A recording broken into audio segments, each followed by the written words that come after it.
आज बैसरन घाटी पहुंचे थे, जहां पर उन्होंने जो जांच एजेंसी एनआईए पूरे मामले की जांच कर रही है, उन्होंने देखा कि जांच में अब तक क्या कुछ सामने आया है। साथ ही साथ दिशा निर्देश जो है वो भी उनके द्वारा दिया गया। अब तस्वीरों में देखा जा सकता है किस तरीके से एनआईए डीजी जो है वो यहाँ से निकल रहे हैं। जाहिर तौर पर एक रिपोर्ट जो है वो एमएचए को सौंपी जाएगी कि जांच में अब तक क्या कुछ सामने आया है। जिस तरीके से इस पूरे मामले में पाकिस्तान का रोल पूरी तरीके से सामने आया, जांच के दौरान ये पता चला कि कैसे इस पूरे मामले की साजिश जो है वो रची गई। पाकिस्तानी आतंकियों ने इस वारदात को, इस आतंकी हमले को अंजाम दिया। ऐसे में अब एक रिपोर्ट जो है वो एमएचए को सौंपी जाएगी और यही वजह थी कि एनआईए डीजी आज खुद यहाँ पर पहुंचे। बाकायदा स्पॉट पर वो गए जहाँ पर उन्होंने देखा कि अब तक क्या कुछ सबूत जो हैं वो एनआईए के हाथ लगा है। साथ ही साथ दिशा निर्देश जो है वो भी जांच टीम को एनआईए डीजी द्वारा दिया गया। तो फिलहाल आज एनआईए डीजी पहलगाम में थे और बाकायदा जो जांच रिपोर्ट है वो जल्द ही एमएचए को सौंपी जाएगी। एनआईए की जांच में बड़ा खुलासा हुआ है। सूत्रों की माने तो जांच के दौरान ये पता चला है कि बैसरन घाटी के अलावा आतंकियों ने 3 और जगहों की रैकी की थी। ये 3 जगह जो हैं वो बैसरन घाटी से कुछ किलोमीटर की दूरी पर हैं। उन्हीं 3 जगहों में से ये एक एम्यूजमेंट पार्क है जहां आतंकियों ने रैकी की थी। दरअसल आतंकी 15 अप्रैल को ही पहलगाम पहुंच चुके थे। 2 दिन पहले वो बैसरन घाटी पहुंचे थे,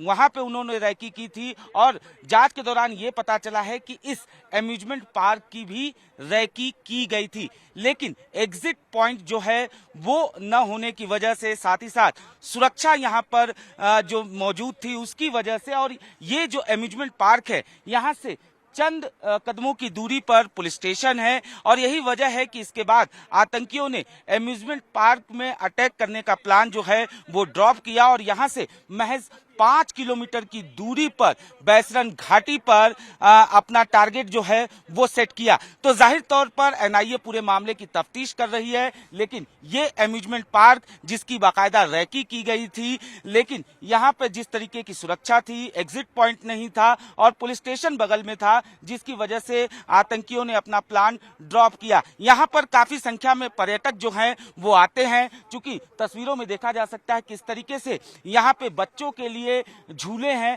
और यही वजह है कि पर्यटक जो हैं वो परिवार के साथ यहाँ पर पहुंचते हैं, अपने बच्चों के साथ यहाँ पर पहुंचते हैं और यही वजह थी कि कहीं ना कहीं आतंकियों के निशाने पर ये एम्यूजमेंट पार्क भी था। इसके अलावा आरू घाटी और बेताब घाटी की भी रैकी आतंकियों ने की थी, लेकिन वहां पर भी किसी न किसी वजह से उन्होंने अपना प्लान ड्रॉप किया। उसके बाद यहाँ से 5 किलोमीटर की दूरी पर बैसरन घाटी पर वो पहुंचे और वहां पर उन्होंने आतंकी हमले को अंजाम दिया। एनआईए की टीम लगातार मामले की तफ्तीश कर रही है। जांच के दौरान 3 सैटेलाइट फोन के इस्तेमाल के भी सबूत मिले हैं और कई OGW से लगातार पूछताछ की जा रही है। इसी पूछताछ के दौरान ये पता चला है कि किस तरीके से उनके टारगेट पे बैसरन घाटी के अलावा 3 और लोकेशन थे।